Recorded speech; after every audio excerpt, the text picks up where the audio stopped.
Kak, selamat pagi, apa Selamat pagi kabar? juga, baik. Nah, penasaran kan seperti apa perbincangan kita? Nah, berikut saksiin videonya.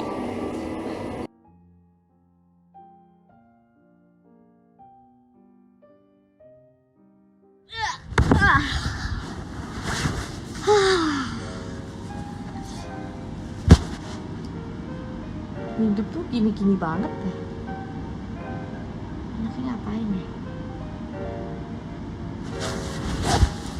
Gue tuh pinter ngejahit. Berarti gue tuh bisa jualan baju kali ya.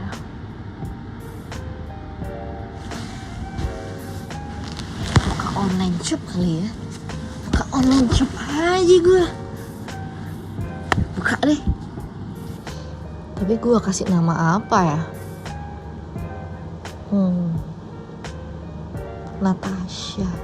Natasha aja kali ya. Ya kan nama gue Natasha.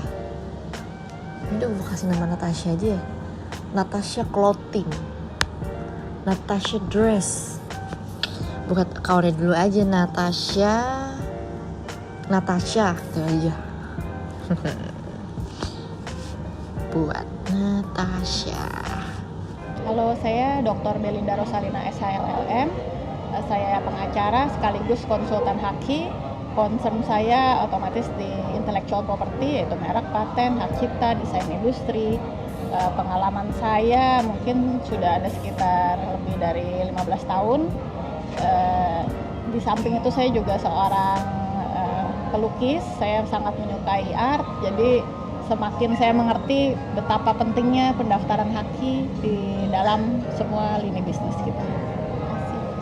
Jadi Kak, zaman sekarang ini kan banyak banget orang pengen jadi entrepreneur, pengen jadi businessman.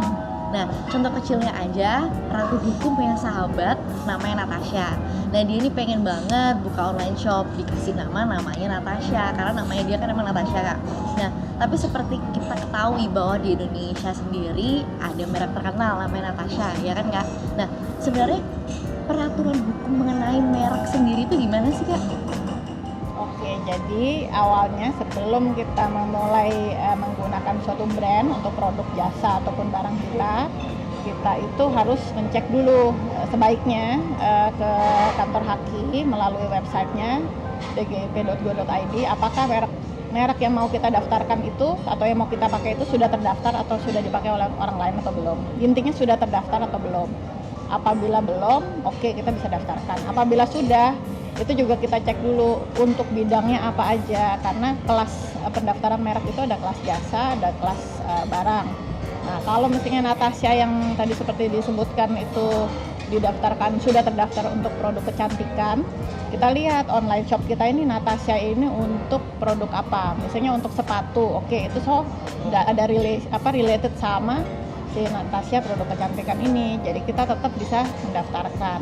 Tapi kalau misalnya itu ternyata berkaitan dengan misalnya satu produk satu misalnya salon kecantikan, sementara yang kita mau bikin ini adalah krim pelembab atau apa, itu kan masih related. Nah, untuk itu tuh agak susah untuk kita dikabulkan permintaan pendaftaran mereknya. Jadi balik lagi, intinya adalah tergantung jenisnya. Yang kedua juga sebaiknya search dulu apakah sudah terdaftar atau belum. Nah, berarti kalau misalnya kayak gitu Kak, boleh nggak Natasha, yang namanya Natasha sendiri nih Kak, buat merek Natasha di online shopnya? Kalau mendaftarkan merek itu mau pakai nama kita sendiri atau enggak, ataupun nama ciptaan, itu boleh-boleh aja.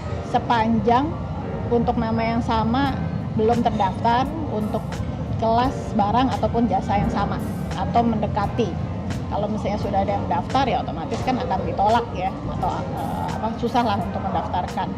Yang penting yang kita daftarkan ini satu, tidak bertentangan dengan ketertiban umum, ya tidak seperti atau melanggar susila ataupun tanda-tanda misalnya kayak gambar tengkorak atau sesuatu yang sudah menjadi milik umum. Terus juga intinya juga tidak boleh mendaftarkan apa yang sudah didaftarkan oleh orang lain. Itu sih. Jadi mau nama sendiri, mau nama apapun bebas asalkan tidak melanggar ketentuan-ketentuan tadi. Oke Kak, jadi sekarang kasih saran dong Kak buat sahabat-sahabat Ratu yang di rumah supaya mereka tahu hukum atau gimana nih tentang menghadapi kalau mereka mau jadi entrepreneur dan mau punya mereknya mereka sendiri.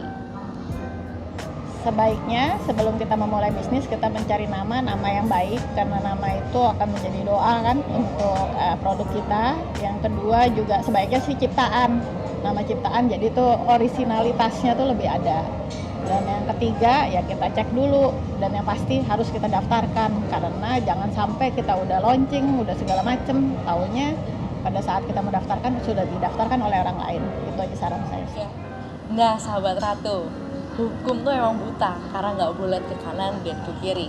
Tapi inget, kita nggak boleh buta hukum, karena dengan Ratu Hukum kita jadi melek hukum. Sampai ketemu di episode selanjutnya. Makasih kakak. Sama-sama.